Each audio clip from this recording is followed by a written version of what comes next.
स्वागत है स्टूडेंट्स आपका हमारे चैनल पर। आज हम करेंगे कक्षा 8 में विषय विज्ञान की 8 ग्रेड अभ्यास पुस्तिका का अगला पाठ, पाठ नंबर 12 घर्षण। चलिए स्टार्ट करते हैं। हमने सभी पाठ इससे पहले तक बिल्कुल डिटेल में सॉल्व कर लिए हैं। अगर आप नहीं देखें तो चैनल की प्लेलिस्ट में जाकर जरूर देखिए। प्रश्न नंबर 1 देखिए, सर्पी घर्षण स्थैतिक घर्षण से कम क्यों होता है? जब कोई वस्तु विराम अवस्था में से गतिशील अवस्था में लाई जाती है तो उसके पृष्ठ के संपर्क बिंदुओं को उतना समय नहीं मिल पाता है कि वे फर्श के संपर्क बिंदुओं में घिस सके।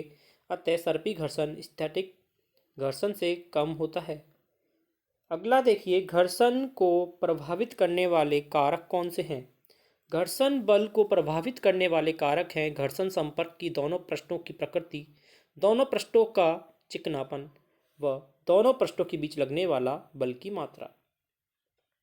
प्रश्न 3 है, माचिस के बॉक्स की खुरदरी सतह पर रगड़ने पर माचिस की तीली जल जाती है या फिर आग क्यों लग जाती है? माचिस के बॉक्स की खुरदरी सतह पर रगड़ने पर माचिस की तीली में ऊष्मा उत्पन्न होती है जिसमें माचिस की तीली जल उठती है। प्रश्न नंबर 4 देखिए, कैरम बोर्ड पर महीन पाउडर क्यों छिड़कते हैं? कैरम बोर्ड पर महीन पाउडर इसलिए छिड़कते हैं ताकि उसका घर्षण बल कम हो जाए, जिससे गोटियां आसानी से फिसल जाती है। अब है लघु उत्तरीय प्रश्न। खिलाड़ियों के जूतों की तली व वाहनों के टायरों को खांचेदार क्यों बनाया जाता है? खिलाड़ियों के जूतों की तली व वाहनों के टायरों को खांचेदार इसलिए बनाया जाता है ताकि उनका घर्षण बढ़ाया जा सके, ताकि सड़क से उनकी पकड़ अच्छी तरह बनी रहे और खिलाड़ी तथा वाहन फिसल नहीं। प्रश्न 6 है, हवाई जहाज की प्रकृति पक्षी की आकृति के समान क्यों बनाई जाती है?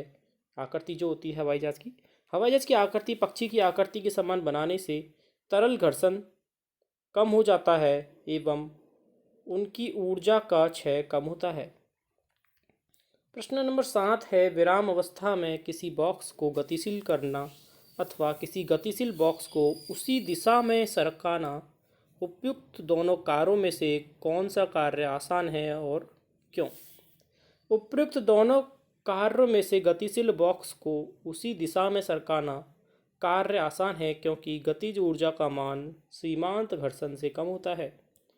प्रश्न नंबर 8 है, स्नेहक किसे कहते हैं तथा इसका उपयोग क्यों किया जाता है? स्नेहक घर्षण कम करने वाली वस्तुओं को स्नेहक कहते हैं। स्नेहक दो सतहों के मध्य एक पतली परत के रूप में फैल जाता है जिससे शुष्क घर्षण आर्द्र घर्षण में बदल जाता है।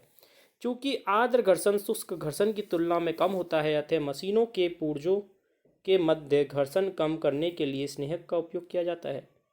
प्रश्न नंबर 9 है, हमें कारण बताना है। दीर्घ उत्तरीय प्रश्न है। पहिए घर्षण कम कर देते हैं।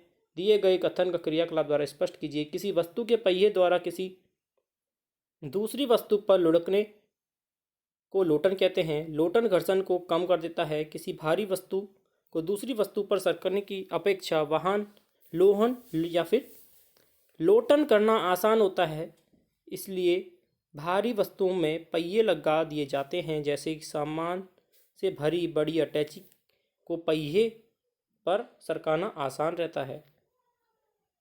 दूसरा है, सर्दियों में अक्सर लोग हाथ रगड़ते हैं क्योंकि हाथ रगड़ने से घर्षण के कारण ऊष्मा उत्पन्न होती है जिससे हथेलियां गर्म हो जाती हैं। अगला है, कमानी द्वार तुला क्या है? कमानीदार तुला वह युक्ति है जिसके द्वारा किसी वस्तु पर लगने वाले बल को मापा जाता है। प्रश्न नंबर 10 है, घर्षण हानिकारक है परंतु अनिवार्य भी। इसको उदाहरण सही समझाइए। घर्षण के कारण वस्तुएं घिस जाती हैं, अतः घर्षण हानिकारक है, परंतु अनिवार्य है क्योंकि घर्षण के कारण श्याम पट पर चौक द्वारा लिख सकते हैं। सड़क पर चलने से घर्षण सहायक है। घर्षण नहीं हो तो कागज पर लिख नहीं पाएंगे। घर्षण के कारण कील पेच दो वस्तुओं को जकड़ती रहती है। माचिस की तीली घर्षण के कारण प्रज्वलित होती है। घर्षण के कारण भवन निर्माण हो सकते हैं। घर्षण के कारण ही धागों में गांठ बांधी जा सकती है और मशीनों के कल पुर्जे घर्षण के कारण ही घूर्णन करते हैं। तो बच्चों, ये था हमारा पूरा पार्ट नंबर 12 घर्षण का पूरा डिटेल में सॉल्यूशन। इसी प्रकार अन्य भी देखने के लिए जुड़ रही चैनल से। धन्यवाद।